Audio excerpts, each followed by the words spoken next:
Here we go, a special feature in homage to our very tenuous indirect links of the Zefringe family to Glyn Edwards, courtesy of our attending and supporting the Rose Theatre campaign 1988 to 89, which apparently has a very loose and extremely indirect link to Alan Rickman in a number of ways. Firstly, I've just come off the December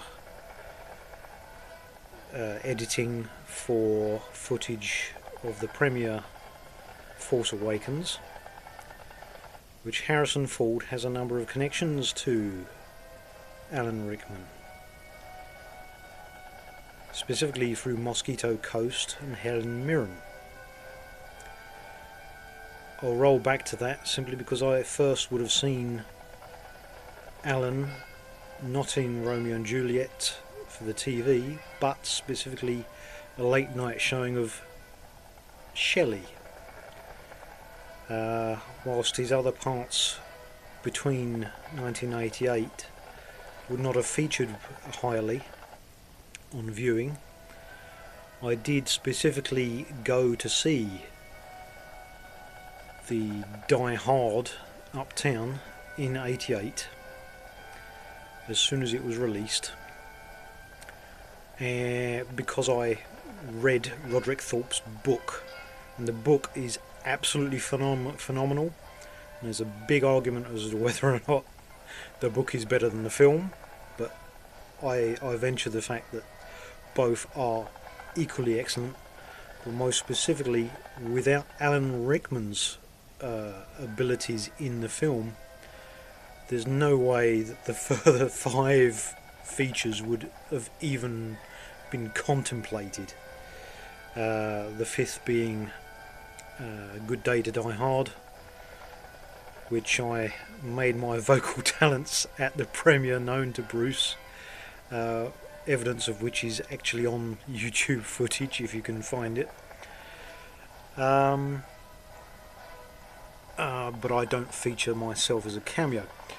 There's the indirect links to Harrison Ford continue because Alexander Gundinov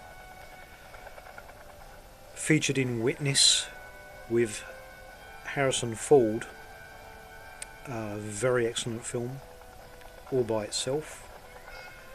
Plus he was a very excellent ballet dancer before he died. And this links back through Mikhail Baryshnikov and Helen Mirren, because at the time, 1988, Alexander had been kicked out of the American Ballet by Mikhail Baryshnikov, and many years later, at the Rose Theatre campaign, who would Mikhail choose to run over his speech for the attending press of the 1989 event but my Zefringe, who I currently minder. So it's a very tenuous indirect linkage, but right from seeing Die Hard first time out on the big screen, you could just tell that he was an absolutely phenomenal actor.